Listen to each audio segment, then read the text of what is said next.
e deu uma compulsão gravíssima. E eu falei, olha, vamos tratar, vamos fazer um processo mais longo, vamos ver isso. E depois a gente pensa na cirurgia. E a garota falou, nossa, super razoável, menina nova. E aí ela foi. Niki, como dizem em Minas, ela foi. A mãe entra na minha sala igual um touro bravo, assim, eu quero agora o laudo. Eu vim aqui para pegar o laudo. Você não tá entendendo? Minha filha não vai formar gorda. Ela tem 6 meses, ela tá no último período de enfermagem, ela tem que agora emagrecer.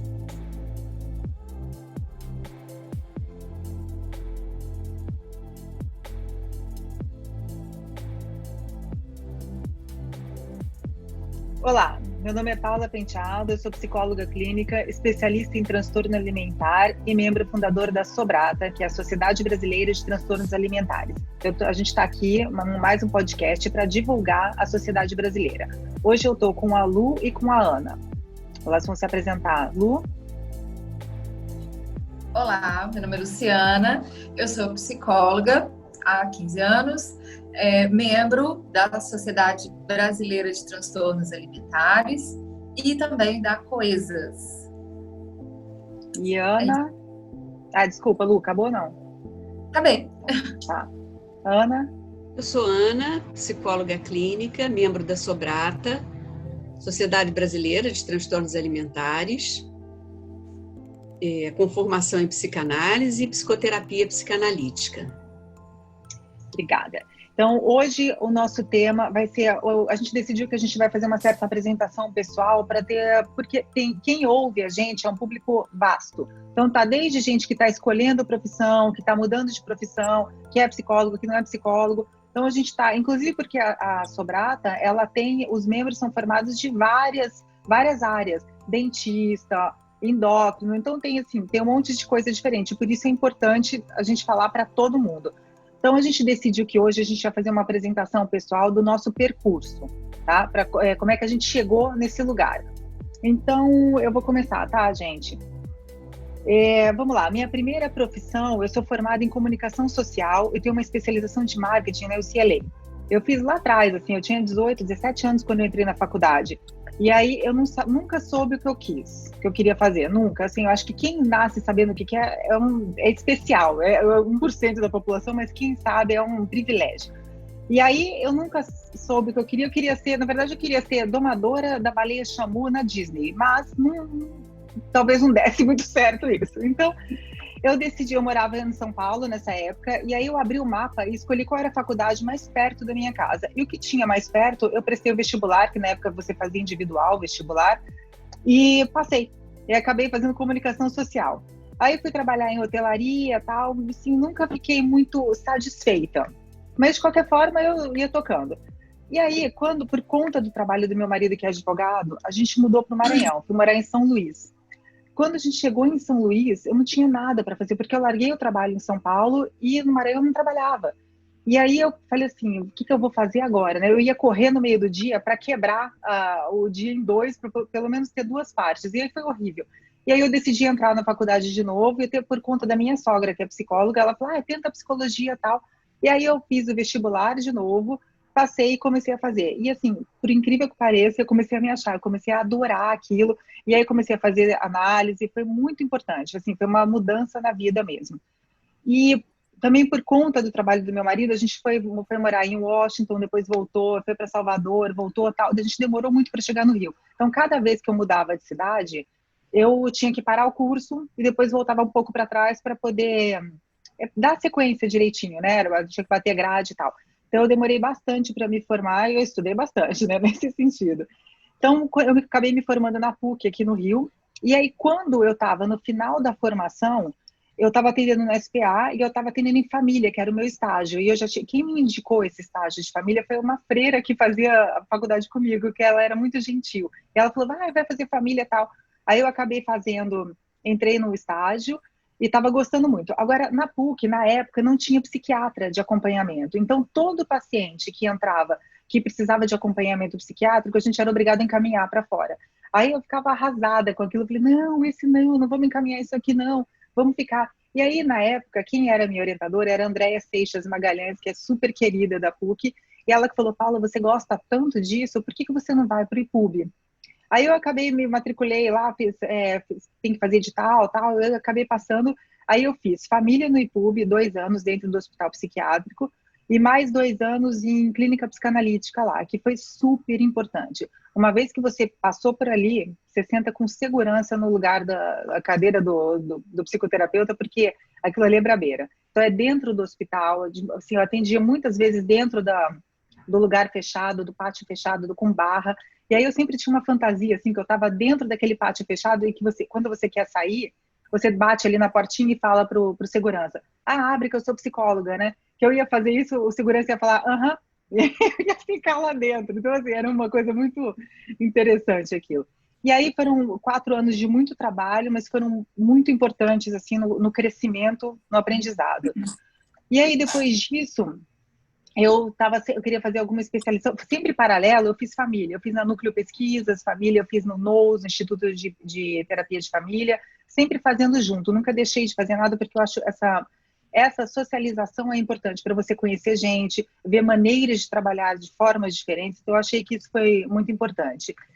E aí, chegou uma hora que eu tinha feito tudo, e aí eu falei, a saída seria um mestrado. Mas eu nunca tive perfil acadêmico, e eu não queria ir para um mestrado, eu estava meio infeliz com aquilo. E aí eu fui ver as especializações na PUC e vi o transtorno alimentar. E lembrei de onde eu vim, né? Porque, assim, eu tenho uma estrutura, um biotipo físico magro, mas eu sempre fiquei preocupada com comida. Sempre foi uma questão, né? E a minha mãe é muito magra, sempre falava assim também pra gente, você vai comer isso? Vai comer aquilo? E minha irmã não tem esse biotipo, assim, fino, mas ela nunca foi gorda. Só que ela sempre se achou gorda. Então era uma coisa assim era muito diferente na minha casa, sabe? Assim, a minha irmã era taxada como gorda sem ser gorda. E até hoje a gente, assim, ela saiu de casa e perdeu isso. Ela se desvencilhou disso quando ela saiu de casa. Ela foi morar nos Estados Unidos. E aí ela se libertou disso. Né? Então é uma coisa que a gente traz com a gente. Eu sempre fui atenta com a alimentação dos meus filhos. Sempre o meu filho mais velho, ele é super magro, assim, longilíneo, ele é alto. E o apelido dele, quando ele era bebê, era Bola. Minha mãe falava assim, vai chamar ele de Bola, né? O que é isso? Então, são questões nossas. E aí, quando eu entrei no transtorno alimentar, eu fiquei muito satisfeita, eu gostei muito do que eu estava ouvindo. E na PUC tem a questão da psicanálise também, que é uma coisa que eu gosto, né? Não domino o assunto completamente, mas é uma coisa que me interessa demais. Eu acho bonito ver aquilo. Então, eu achei que foi um caminho bem legal e que sempre foi voltado para a clínica. Isso que eu acho que é mais o que eu gosto. É ficar sentada ali, o direto, é uma coisa que a Ana sempre fala também da individualidade, de você olhar pessoa por pessoa. Então, isso me interessa muito. Né? Então, mais ou menos o meu percurso é esse aí, de trabalho, de carreira. Quantos anos, Paulo? Do Maranhão até a... Eu fui para o Maranhão com 28 anos, eu tô com 50. Não era a sua idade. Não, mas a minha idade vale. Mas, sei lá, faz a conta aí que eu sou psicóloga fazendo conta, não é? 22 anos aí. Então tem um percursinho legal. Mas vamos lá. Ana, como é que quer falar um pouquinho da sua história? Posso falar um pouco da minha história. Eu sempre quis fazer psicologia, já foi uma escolha lá de final, na época de fazer escolha de vestibular. Gente que sabe o que é, né? Não é? Foi realmente. Engraçado que eu tinha uma turma, né? Nós estudamos juntas e várias fizeram, né? Onde somos amigos até hoje. Vocês até conhecem a Ivone, né?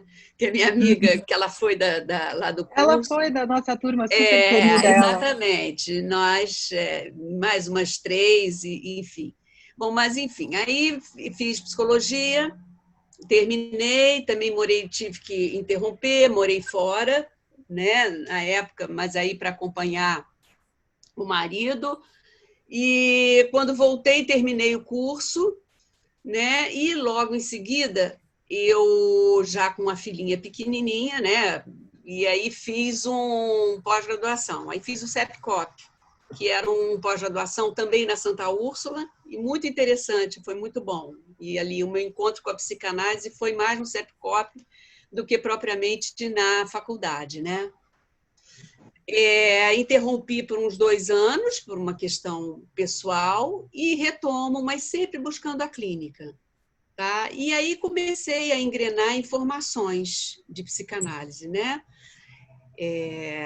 Então, primeiro eu passei por uma formação, depois, bom, eu fiz umas 3 formações em instituições diferentes, isso ao longo aí de 20 anos. Até que, antes disso, eu em formação, eu tenho uma filha que aos 15 anos ficou diabética. Então, assim, foi o meu primeiro encontro com a questão, assim, alimentar, das proibições, da dificuldade aí. Então, foi, assim, uma mudança muito grande em casa, né? De selecionar alimentos, o que pode, o que não pode. E não foi tranquilo, né? Porque uma adolescente de 15 anos, né, ser proibida de uma série de coisas. Então, assim, não foi uma coisa leve, tranquila, né? Uma filha que, aos 15, super saudável, né? Aos 15 anos ela fica diabética, né? E eu me indagando, gente, será que alimentação? Lá em casa tinham 3, né? Porque ainda tinha os filhos do segundo casamento, então todos se alimentavam da mesma forma, não tinha uma herança genética, como é que aconteceu isso, né? Então aí foi a minha pesquisa um pouco por aí também, né?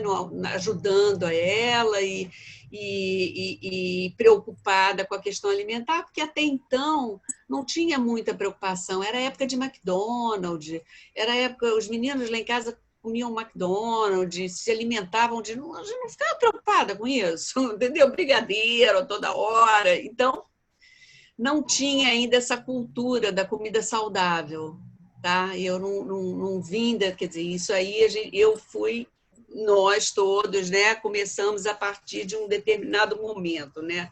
Social mesmo. E depois eu estava com vontade de fazer um curso diferente. Eu estou sempre estudando coisas diferentes também, e tive interesse de sair por um tempo, né, da instituição de psicanálise. Recebi por e-mail, né, o curso, né, de transtorno alimentar, e achei bem interessante. Fiquei muito satisfeita de ter feito, porque foi uma abertura grande. E a Sobrata, inclusive, é uma sociedade que foi formada com os membros, com os alunos do curso da PUC, e o muito interessante é que é uma sociedade multidisciplinar. Então, a gente está sempre conversando com outros saberes, não tem um saber único, né? É uma troca muito grande. Então, o curso, inclusive, nós tivemos aula com médico, com nutricionista, com psicanalista, algumas muito boas. Então, assim, é arejado. Poderia dizer que a Sobrata eu vejo como uma sociedade arejada, né? Onde a gente conversa com diferentes saberes, né? E isso eu acho muito importante, né, para o nosso percurso. O nosso percurso, como a Paula falou, do cada um, do individual, né? Cada caso é um caso, cada situação é uma situação, e não fica submetida só a um saber, a uma verdade, tem esse aspecto bem arejado. Bom, por hora eu posso falar isso, né? Tenho isso a contribuir, falar um pouquinho de mim. E vamos, então, passar para a Luciana, né? A Luciana Lima, nossa querida Lu. Vamos lá. Isso mesmo. A minha história, eu vou falar um pouco da minha formação, mas também do meu peso, porque eu acho que tem a ver com desfecho, né? Então, muito jovem, eu acho que a gente tem que escolher a profissão muito jovem. E uma coisa que eu sempre falo com as pessoas, que a gente, quando tá lá atrás, né, jovem, a gente imagina que só tem uma bala no revólver e tem que atirar e dar um tiro certinho no alvo na hora de escolher. Mas não é bem assim, né? Depois a gente fala, nossa, igual a Paula, né, na comunicação, para psicologia, e olha, brilhante. E eu fui para medicina. Obrigada pelo brilhante, tá? Adoro trocar com você, Paula. Te considero. Enfim. Fui para medicina, tentei vestibular, não passei. Depois passei em Montes Claros, eu morava mais próximo de Belo Horizonte. Hoje estou no Rio de Janeiro, como nós 3 estamos no Rio de Janeiro, capital. E era muito longe. Montes Claros é quase Bahia, muito, muito longe, então vou fazer cursinho. No cursinho, assisti um parto. Para quê? Né?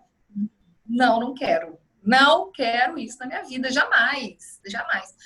E aí fui para o teste vocacional. Adorei aquela figura fazendo teste em mim. Adorei. Nunca tinha ido na psicóloga. Na roça não tem psicólogo, entendeu? Aí adorei a figura e no teste deu muito, sim, muito próximo à área social e biológicas. Eu adoro história, adoro. Então tentei vestibular para história e psicologia. E ainda fiquei em dúvida. Passei para os dois, fiquei em dúvida, mas fui para psicologia. E quase matei meu pai do coração porque tentei à noite. Também teve esse detalhe, né? Passei para a noite porque eu tinha passado no concurso da Companhia de Água, da Copasa, que é, né, lá de Minas. Tinha passado nesse concurso, que eu nunca assumi. E aí fiz a psicologia, sempre tive problema com peso. Sempre fui uma criança gordinha. Sempre. Só que, até entrar na faculdade, eu era gordinha, mas era aquela cheinha, sobrepeso. E eu fazia muito esporte. Entrei para faculdade em Belo Horizonte, porque na minha cidade agora que tem uma faculdade. E aí, uma criança da roça, gente, que não tem McDonald's, não tem loja americana, shopping, até hoje não tem na minha cidade, cinema, era muito acessível. Em frente à minha faculdade tinha um McDonald's. Então eu lanchava no McDonald's todo dia. Parei de fazer esporte, aí vocês imaginam, né? Passei a faculdade inteira lutando com peso, engordei tipo 20 quilos no primeiro ano e um monte de métodos para emagrecer, remédio, não sei o que, e engordava, emagrecia. Eu lembro que na minha formatura emagreci muito à base de remédio, que naquela época era uso indiscriminado, vocês devem lembrar também disso, né? Uso terrível.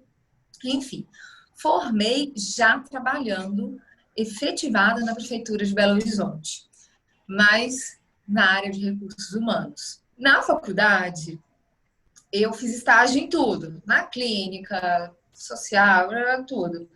E aí, sempre apaixonada pela clínica, e trouxe sempre a clínica. Mesmo lá na prefeitura, clinicava no fim de semana, tinha um paciente, às vezes de graça. E fiquei 10 anos na prefeitura de BH, fiz 3 pós-graduações pagas pela prefeitura, todas na área de RH. E engordei muito, passei dos 100 quilos. E eu falo que quando você passa dos 100 quilos, ou você toma um jeito, emagrece, ou você fala, agora que se dane. Agora já era, entendeu? Agora foi para onde for. E eu fui para onde fui, né? Incrível, né, Lu? Incrível isso, né? É.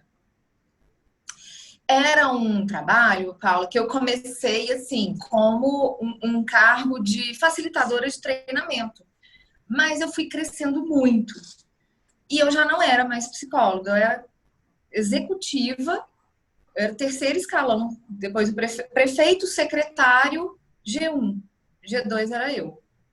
Então era muito alto, uma verba muito alta para administrar licitações, eu era presidente da comissão de licitação.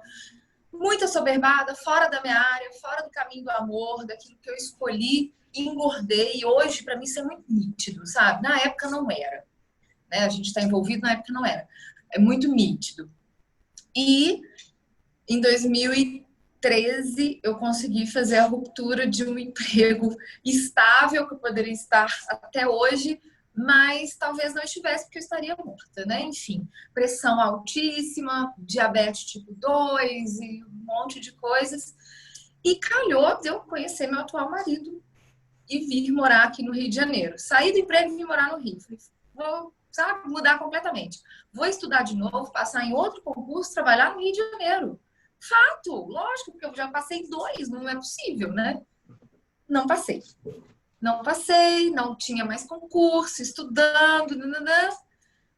E aí, de repente, me surge um troço no olho. Gente, minha história tem muito a ver com o meu corpo, tá? Não tem como. Surge um tumor palpebral. Para tudo, vamos cuidar disso.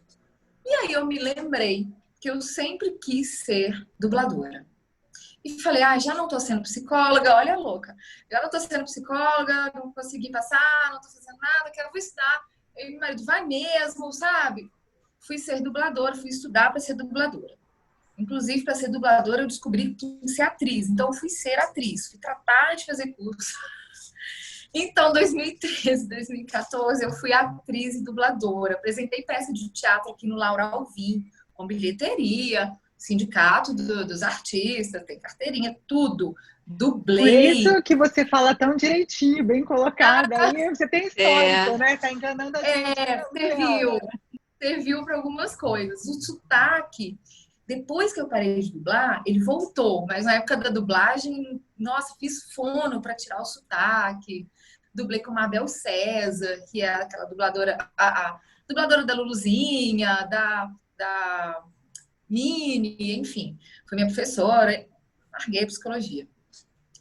Mas um dia, na coxia, pronta para entrar para a segunda, apresentava a peça às 7, tinha outras 9, duas, né? 2 apresentações no mesmo dia. Na coxia da segunda, eu falei, cara, que saco fazer isso, mas, meu Deus, esse texto é muito chato, essa diretora, ela bebe ácido, não vai dar, que viagem, o que eu tô fazendo aqui? O que eu estou fazendo? Mas foi assim, gente, foi na carne, na coxinha. Apresentei a peça, falei, tchau, não volto mais, obrigada, olha, um beijo, até nunca mais. Foi assim, nunca mais. Eu quis ser isso, eu falei, vou ser psicóloga de novo. E aí, pois é. E aí comecei a voltar, a fazer uns bicos, alguma coisa no RH, onde eu sabia, nananã. E aí, um belo dia, minha mãe me apresenta um cartão de uma médica e fala, filha, eu acho que você, enfim, não tá bom, né? Diabética, tomando insulina, tal. Fui fazer a cirurgia bariátrica. Então... Ô Lu, mas como foi essa tomada de decisão para fazer a bariátrica? Porque, só um comentário aqui, eu lembro quando eu te conheci no curso, tá? A gente começou a ficar amiga e tal, só que eu não sabia do seu histórico. E um dia você postou uma foto que você costuma postar sempre, que é você usando a sua calça que você usava antes. Aí eu falei, oi, Luciana. Aí eu lembro que a primeira coisa que eu perguntei para você, que eu fiquei muito impressionada, foi assim, Lu, como é que você deixou chegar nesse ponto? Né? Essa é uma pergunta que sempre ficou comigo, como é que deixa ficar? Porque eu não tenho essa experiência, então isso foi muito, assim, muito impactante para mim. Foram 56 quilos, né? Metade de mim.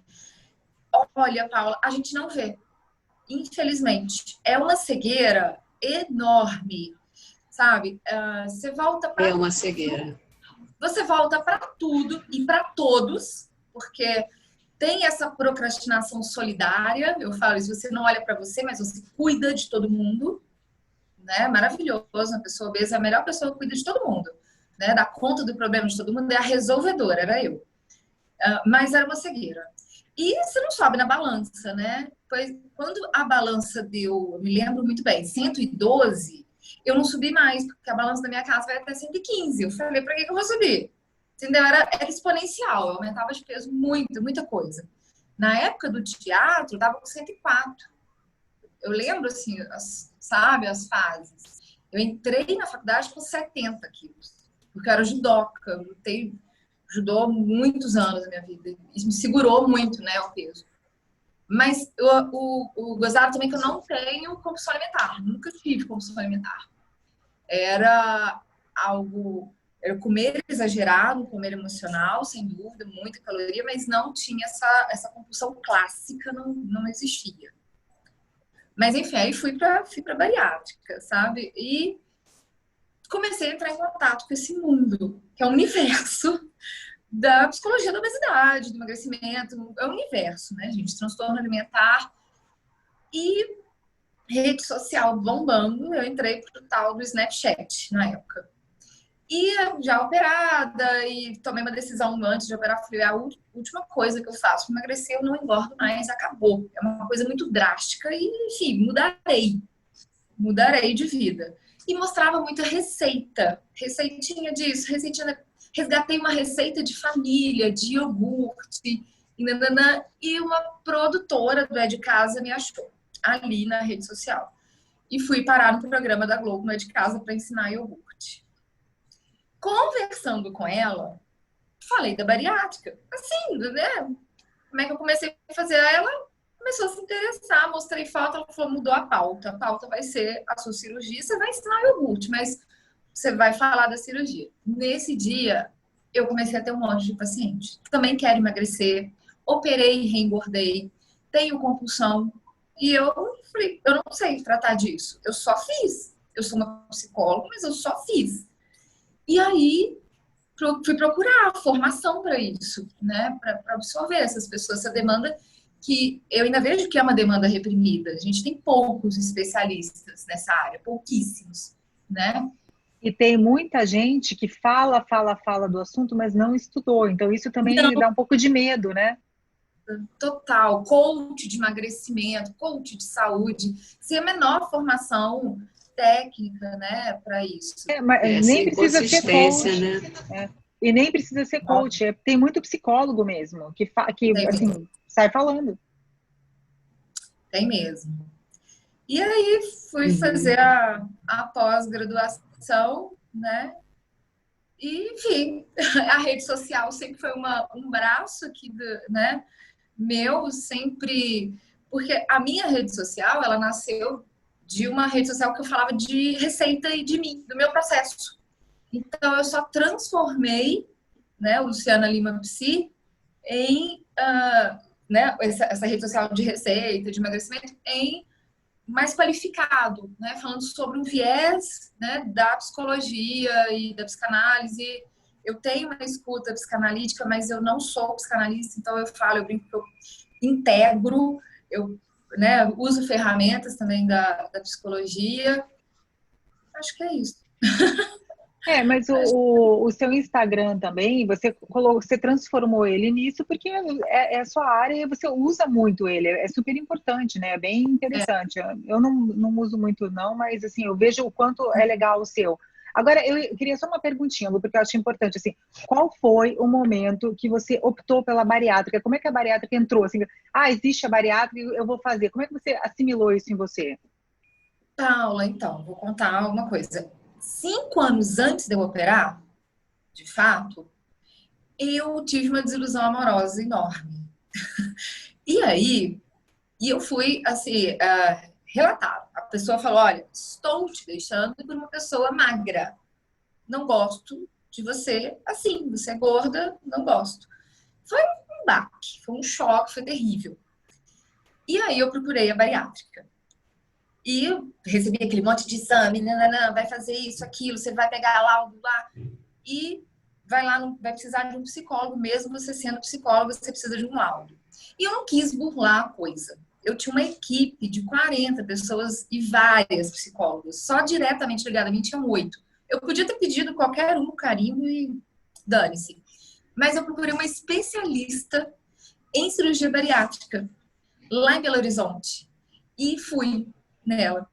E a primeira pergunta dela, não esqueço, ela falou assim, Luciana, qual é o motivo que você quer operar? Isso foi em 2010. Aí eu falei, porque eu fui largada. Por isso, eu sou muito sincera, né? Eu falei, por causa disso. Ela falou, então você não vai operar. Meu aval você não tem. Eu falei, oi? Ela falou, não, você não tem, mas se quiser trabalhar isso, estamos aqui. Eu falei, então vamos trabalhar isso. Se você tá falando, se você estudou que eu não posso, então eu não quero. Eu não quero fazer errado. E aí fiquei com ela em terapia, emagreci 20 quilos, sabe? Descobri um monte de coisa, foi maravilhoso. Realmente eu não poderia ter operado naquela época, de jeito nenhum. E a coisa foi sendo construída, né? Foi uma. E aí, quando de fato veio a minha mãe, que veio com o cartão sempre preocupada, né, com o peso, apesar de não ser uma mãe tóxica ou que nunca, né, teve uma coisa assim, uma relação ruim, mas tinha uma preocupação, até porque eu tinha um MC acima de 40, então ela trouxe, falou, vamos lá ver e tal. E aí já era outra pessoa. Eu já estava casada, eu já sabia o que eu queria, o que eu não queria, eu já, sabe? Eu já estava tomando muitos remédios, eu roncava, tinha uma dificuldade de sair, enfim, tinha muitas dores, né? Era muito limitado. Eu me lembro que eu queria ir no parque, na Disney, eu tinha medo. Uhum. Né? vai no lugar, você senta na cadeira, a cadeira quebra. Por mais animada que eu fosse, não deixava transparecer, eu comigo mesma não estava feliz. Era desagradável. Além da minha saúde, eu já estava muito debilitada. Eu acho que não é normal uma mulher de 33 anos, na época, usar, né, coisa para baixar pressão, insulina, ter dor no quadril, por aí vai. Eu acho que foi essa. Respondi, Paula? Fugi muito. Super, super, super. Assim, o que eu também estava pensando é porque na especialização, quando eu entrei lá, eu não sabia nada disso. Inclusive, olhando para trás, quantos pacientes com transtorno alimentar passaram por mim, eu não tinha me dado conta efetivamente, né? Ou pelo menos aprofundado aquilo ali. Mas, de qualquer forma, esse é outro assunto. Aí, quando a gente entrou lá e eu comecei a entender e aprender um monte de coisa, eu vi também que a bariátrica, na minha cabeça, era uma coisa simples. E ela não é uma coisa simples. Até eu lembro de você mesma, Lu, falando para mim do bagaço da laranja, daquela tampinha da laranja, que não é todo mundo que pode comer. Então, assim, tem umas limitações, né? E não é todo mundo que sabe disso. E aí, se você também quiser falar um pouco disso, eu acho legal para quem está ouvindo, né? É verdade. E para quem está ouvindo, nós psicólogos, gente, fazemos um papel assim de psicoeducação mesmo para quem vai operar gigante, tá? Não é toda a equipe, não é todo médico que tem assim um bom manual, que tem, sabe, boa orientação. Tem paciente que não sabe e que não tem tanto acesso ao médico. Então ele liga para o psicólogo que está acompanhando o caso, né? E é uma mudança radical de vida. Ah, e um adendo, antes, Paula, antes da primeira vez que eu procurei a cirurgia, eu tinha um mega preconceito, tá? Eu falava assim, não, se a pessoa tem chulé, para que ela vai cortar o pé? Ela tem que tratar o chulé. Mas depois, e é um preconceito que há, até hoje, tem maridos que a esposa quer operar e eu tenho que conversar com esse marido, porque existe um preconceito enorme com a bariátrica. E depois, na pós, também eu aprendi mais ainda, né?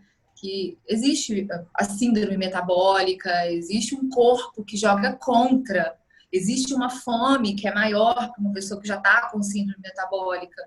Não é uma fome igual para uma pessoa com sobrepeso de 2, 3 quilos. Né? Imagina para essa pessoa fazer uma dieta, é uma loucura. Mas essa informação, por exemplo, que a Paula estava falando da bagaça da laranja, né? Tem médico que não avisa o paciente. Então ele vai chupar a laranja, corta aquela tampinha, para engole. E aí fica 7 dias vomitando, nada entra. E o que aconteceu? E às vezes no consultório, a gente fazendo um recordatório, vamos ver o que aconteceu, como é que tá, o que está havendo.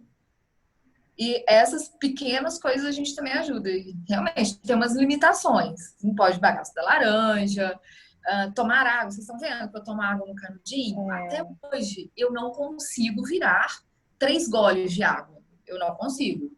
Tem uma limitação gástrica que lota e você não consegue.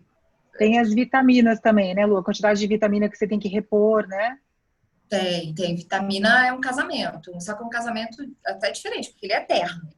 Né? E há também um preconceito em relação a isso, porque as pessoas, né, falam, mas vai tomar remédio, vai ficar doente o resto da vida. Não, suplemento não é remédio. É diferente, muito diferente. Remédio era o que eu tomava. Isso não é doença, né? E vitamina para o resto da vida. E dosar a vitamina, porque tem época que você está com uma B12 mais baixa, tem época... E, mais uma vez, a gente é que faz esse papel. Nós, psicólogos, de conscientização do paciente. O bariátrico chega no psicólogo, eu tô com problema de memória. Se ele é bariátrico, você já vai mandar ele fazer uma B12. Um exame, antes de fazer qualquer teste, de pensar em qualquer coisa de memória.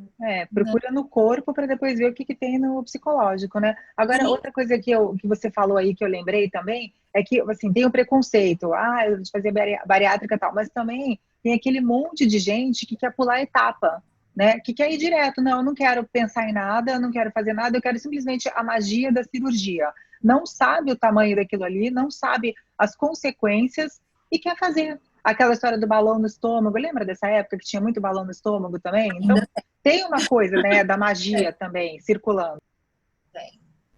Tem uma magia na coisa. Eu tenho um relato, assim, que foi bárbaro, que aconteceu aqui logo no início, assim. eu ainda estava na pós, mas já atendia, né, atendia paciente que pré-operatório, e porque durante a pós, gente, eu também fiz outros cursos, né, fiz formação com a Andrea Levy, com a Aida Franks, de psicologia bariátrica, de avaliação bariátrica, enfim. Mas essa paciente chegou aqui e a primeira coisa, antes de operar, eu pergunto sobre compulsão. Então, a gente vê se esse paciente não está com compulsão, porque operar com compulsão, enfim, não é aconselhável. E tinha uma compulsão grave ali, porque até aquela escala do Apolinário, que o Isidoro levou pra gente, essa escala, né? Na pós-graduação, Isidoro leva alguns testes, algumas coisas bem legais, e deu uma compulsão gravíssima. E eu falei, olha, vamos tratar, vamos fazer um processo mais longo, vamos ver isso. E depois a gente pensa na cirurgia. E a garota falou, nossa, super razoável, menina nova. E aí ela foi. Niki, como dizem em Minas, ela foi.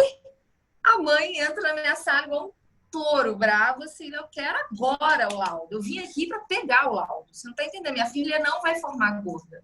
Ela tem 6 meses, ela tá no último período de enfermagem, ela tem que agora emagrecer. Desse estado. Então, às vezes o paciente, ele consciente... O poder da família, né? De novo. Aí, Paula, a família tem um poder mesmo, tem uma demanda, né, desse corpo aí para a família.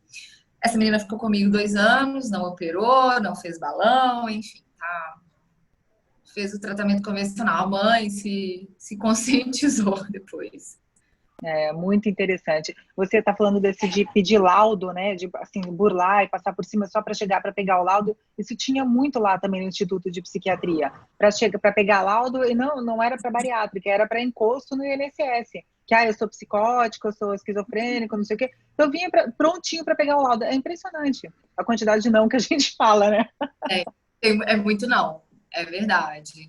E aí a diferença, né, de você ter feito uma qualificação, de você saber, de fato, você está, né, numa sociedade também, você tem essa troca de saberes, simpósios e, enfim, se chegasse uma pessoa no meu consultório, para falar a verdade, sendo bem sincera, eu não saberia se isso era compulsão ou se era só um comer exagerado, né? A gente não aprende isso na faculdade. Essa é a verdade. Na minha faculdade, eu entrei há 20 anos atrás, então, transtorno alimentar, anorexia, beijo, outro, tchau. Era algo assim. Bariátrica, nunca me ensinaram.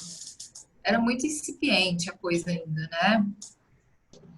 O seu relato é muito interessante, né, Luciana? Porque você, falando da bariátrica, né? O momento em que você decide não foi o momento em que você fez, né? Engraçado que você leva quando você foi procurar ajuda, né, para falar disso, para tratar disso, e fala assim, bom, eu quero fazer bariátrica porque eu fui deixada, né, uma perda de amor, né? E o negócio era muito mais, né? Quer dizer, você fez aí um percurso, olhou para você, viu que você não estava satisfeita, porque até então, como você falou, né, uma cegueira que bate, eu acho que é isso mesmo, né? Você tocou nesse ponto, que a gente vê isso muito na clínica, né? Dessa cegueira, dessa negação, né? Então, é todo um trabalho de detalhes, de particularizar a sua situação, né? E a bariátrica, eu acho que a Paula falou, né? Quer dizer, tem o lado da bariátrica perigoso, que as pessoas têm medo, vou tomar remédio pro resto da vida, gente, como é que vai ser isso? Eu não vou poder comer mais nada. E tem o lado que a Paula falou, que é muito, muito importante, dessa banalização da bariátrica, né? As pessoas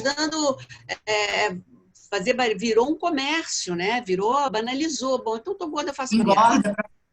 Engorda para fazer bariátrica. Eu já tive perto de pessoas que falaram sobre isso, né? Deram esse depoimento de que engordaram para poder fazer bariátrica. Quer dizer, mais uma vez entrou naquela solução mágica da nossa sociedade, né? Que é a plástica, que é a bariátrica, que é a solução rápida de tudo, né? E acho interessante o relato diga. É que você está falando disso, aí eu lembrei também, tem médico que é cirurgião, que a equipe dele de psicóloga, se der laudo negativo, ele, assim, dá estresse. Tá ali para dar laudo positivo para fazer a cirurgia. É verdade. É verdade. Pois é, exatamente. Virou uma coisa comercial, né? Virou um comércio isso daí. E o interessante é que você traz todo um percurso até chegar, acho que você demorou 2 anos, né? Para fazer, depois da sua decisão. 5. Da primeira decisão, 5 anos.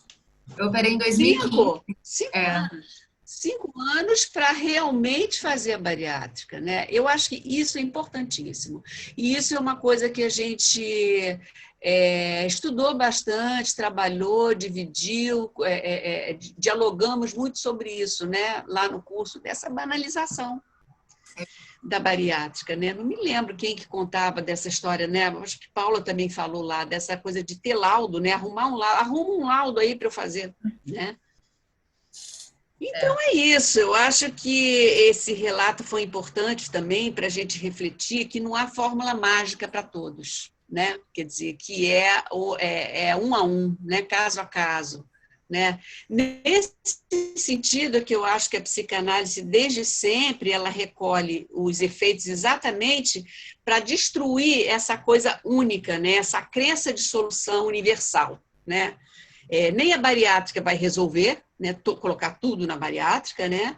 Verdade. Então, não tem uma solução universal, né? Quer dizer, que eu acho que são os imperativos da tradição ou da nossa cultura, né? Que os sujeitos se veem muito submetidos a todos os imperativos, tem que ser magra, aí é como a gente estava falando, né? Então vou engordar para fazer bariátrica, porque assim eu não pago preço, eu não abro mão, né?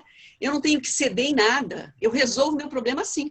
Né? E isso tudo é muito sustentado pela sociedade, né? Pela cultura contemporânea. Né? Você vê essa mãe, né? Que ela ia desde as crianças, da felicidade, da felicidade. Né? Não há sofrimento. Não podemos sofrer, tem que ter tudo.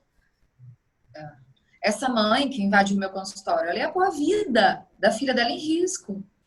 Uma garota come 90 peças de sushi 2 horas da manhã, depois de ter jantado, se alimentado o dia inteiro. Você imagina no pré-operatório, no pós-operatório, um grampo, uma alimentação restrita, o que ia acontecer?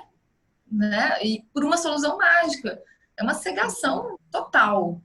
Uhum. É querer mesmo, a solução mágica, rápida. E eu acho, sabe, Ana, quando você estava falando, me lembrei da importância dos processos. Hoje está mais rápido realizar a cirurgia. Então, do momento que ele vai a primeira vez no cirurgião até o dia que ele opera, tem gente que em 2 meses consegue. E se for particular, mais rápido ainda. 3 meses num plano, bom, e 1 mês aí no particular e está operando. E eu acho que é um processo muito curto. Eu acho que é preciso, Mais sabe? uma vez, a solução rápida, né? A rapidez. Até para operar, né? Tendo realmente necessidade, enfim, acho que precisa das pessoas caso indicado. Essa construção, né? De uma nova vida, de um renascimento, enfim, de passar por isso. Porque é uma nova vida, né? É viver diferente. É você reaprender, limite. Especialmente limite. Cheguei limite, para né? Limite. Limite, abrir mão, ceder, não ter tudo. Uma curiosidade, primeira semana de operada, terceira semana de operada, eu falei para minha médica, reverte, eu não quero mais. Eu não quero. É mesmo? Eu não vou comer, tá horrível. Por quê, gente? Tira a comida do lugar, né, ali, do alívio, e você é obrigado a ver coisas da sua vida que você resolvia comendo. A comida não tá ali, você tá ainda na alimentação de líquido. Você vai ter que olhar para as coisas que você não quer olhar. E é muito desconfortável, mas é libertador. O limite é libertador. Paradoxal, mas eu acho que é a maior verdade, né, para uma pessoa obesa. O limite liberta. E você vê que nesse processo você teve que rever a sua história, né? Você olhou, foi para dentro de você, né? Quer dizer, a bariátrica entra aí numa história, né, da sua vida. É verdade. E quando começa com aquela alimentação líquida também, é começando de novo, né? Lá no início. Muito interessante isso. Na Pois pós, é. a gente viu isso, né? Que é como um renascimento, porque começa com a papinha, o leitinho, a Dice trouxe um pouco disso pra gente, né? O leitinho, É depois a verdade. papinha, e depois algumas coisas sólidas para mastigar, fruta raspada. Gente, é idêntico com um bebê. Idêntico. A gente renasce. Agora você me fez, é impressionante. Agora você me fez lembrar, quer dizer, que a relação do bebê com o mundo é através do alimento, né? Quer dizer, é ali, é o alimento. E eu acho que ao longo da vida, o alimento é algo que a gente não tira do nosso dia a dia. Por exemplo, você quer parar de fumar, você larga um cigarro. Você quer parar de beber, você não vai mais a não sei o quê, você deixa, não entra bebida na sua casa, mas comida você tem que comer. Você acorda de manhã e você vai tomar café da manhã, né? E naquela relação, quer dizer, se não muda essa relação sua com a comida, você vai sofrer muito, porque você vai comer de manhã, você vai comer de tarde, você vai comer de noite, né? A comida não é algo que a gente possa abrir mão, né? Que a gente possa deixar. Né? Tem umas tentativas até de dieta intermitente, ficar horas sem comer e não sei o quê, quer dizer, tem algumas soluções aí, mas é muito dessa relação, né? Dessa relação oral, né? Se a gente for retomar lá atrás, né? Então, é algo que tem que rever mesmo, né? Eu até preparei uma coisa assim para a gente, né? Aqui, que seria a nossa tarefa aí. Somos três, somos psicólogas e como muitos na Sobrata, né, desse diálogo multidisciplinar, que é nessa nossa tarefa multidisciplinar, no ponto em que vigora esse sufoco para todos, para dar uma solução de cada um, né? Quer dizer, a gente sai dessa coisa para todos, para a solução de cada um. O caso da Lu vai ser um, da outra que fez bariátrica, outro, né? Que cada um encontre a sua própria solução, né? Então, assim, esse convite para falar, que foi quando você começou a fazer, né, e falar, e nós aqui estamos falando, né, gente, o tempo todo aqui, a gente está falando de si também, né, esse convite para falar, visando aí liberar os excessos das exigências da vida contemporânea, né? Quer dizer, é desse excesso que domina, que a gente muitas vezes está submetida, que ao falar a gente pode liberar, arejar, né? Algo aí muito fechado, né? Então, a aposta é que por essas aberturas possa emergir uma potência inventiva, né? Mais singular de cada um, né? Através de uma... Me lembra aquele joguinho Resta Um, que para o jogo começar tem que faltar um, né? Tem que ter um espaço, né? Quer dizer... E normalmente falta espaço, né? Quer dizer, a anoréxica criar um vazio dentro dela, né? Com esse comer nada, o obeso, né? Esse lado recalcate, como é que ele falava, aquele texto que nós lemos, do super cheio, como é que é? Demasiado cheio. Então, quer dizer, esse arejar, né? Que eu acho que pode ser colocado na nossa fala, botar o sujeito para falar, né, trocar essas verdades, né? Essas verdades que cada um tem. Né? Ah, eu não vou emagrecer, o meu problema é esse. Não é, né? Quer dizer, você traz mesmo no seu relato, você tinha certeza, foi porque eu perdi o amor. Espera lá. Não é isso. Você reconstruiu uma história e aí você viu que não era bem isso. Então é isso, é um convite a falar, né? A gente poder ir deslocando aí as coisas e desamarrando aí esses nós, né? E, inclusive, a Lu pode agradecer, né, esse amor que largou, porque assim, se não fosse ele, né, Lu? Esse foi o melhor pé na bunda da vida. Se eu encontrar esse sujeito, eu vou querer dar um abraço. Falar, olha aqui, você transformou minha vida. Maravilhoso. Gratidão, né? Gratidão. Gratidão. Foi o melhor pé na bunda, exato. Porque meses depois eu conheci meu marido. Enfim, olha como mudou. Eu vim morar no Rio, só pude fazer a dublagem, que era um sonho, e a pós-graduação, porque eu estava no Rio de Janeiro. Vejam bem. Mas você fez criações, você teve coisas inventivas da sua vida. Você não ficou lá sentada chorando esse amor.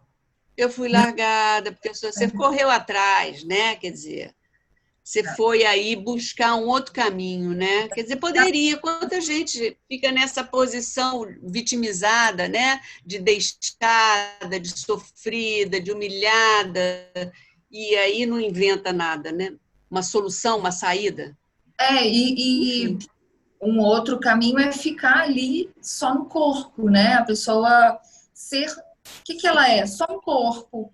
E acho que a terapia traz muito disso, esse resgate, de que a pessoa é mais do que um corpo, né? Eu era muito mais do que uma mulher gorda. E não era por isso que eu fui deixada. Não era só isso, né? Era uma questão dele. Mas não era por eu ser gorda. Não é isso. Não é, nunca é só uma coisa. Não é. E a pessoa fica nisso, né? Chegam as pessoas muito no corpo. Não, eu quero emagrecer para ser feliz. Peraí, meu amor, não é bem assim, né? Acontece também muito com a bariátrica. Até por isso que as primeiras perguntas que nós fazemos é essa: por que operar? Até para a gente alinhar, né? Desejo e expectativa, porque a bariátrica definitivamente não traz felicidade. Não traz o amor de volta, né? Em 3 dias, né? Em 3 dias, exatamente. E acho que foi exatamente isso que essa psicóloga que me acolheu, psicanalista, Carla D'Alessandro, não sei onde está, mas falo o nome dela, porque eu também sou grata, mudou completamente, que eu poderia ficar muito investida nisso, né? Como a Ana falou. Foi muito importante essa terapia, nessa trajetória. Muito bom, gente. Muito bom. Muito Ana, quer dar um fechamentinho aí? Obrigadão, Lu. Vai para a Ana fazer um fechamento. Né? Fechou? Nós vamos... Fechou. Eu acho que a gente trabalhou bastante com o seu relato. A gente pôde aprofundar, pôde falar de cada um, né? Dessa importância de falar, de trabalhar cada um. Olhar para o próprio desejo, né? Enfim. E vamos prosseguir, né, nessas conversas que a gente está fazendo, informais, podendo dialogar nesse momento tão difícil, né, para todos, de isolamento. Então, quanto mais a gente estiver trocando, né, com os colegas, melhor poder conversar sobre esse momento e trabalhar, evoluir, avançar, né? Paula, quer falar alguma coisa? Aquele clássico de sempre, para não esquecer de se inscreverem no canal, que é sobrata.org, dá like lá, e no Instagram, que é o Sobracast, né? E a semana que vem a gente está aí juntas de novo, vamos ver qual vai ser o nosso tema. Eu estou recebendo umas perguntas, e aí a gente vai conversar durante a semana sobre as perguntas para poder escolher, selecionar e a gente falar semana que vem, tá bom? Beijo! Beijo!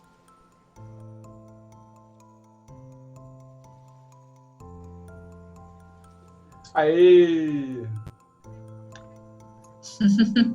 Teve uma engasgada, meu Deus do céu, engasguei uma coisa.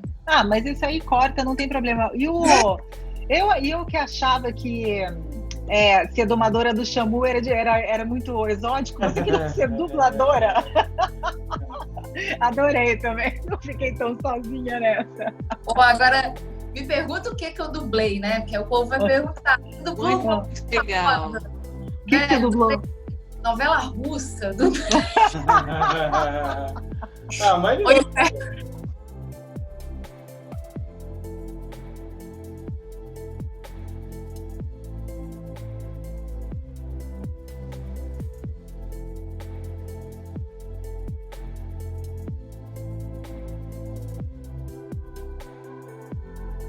Lembro o titular da... Olá. O que vocês estão fazendo com o microfone aberto? Vai, vamos lá.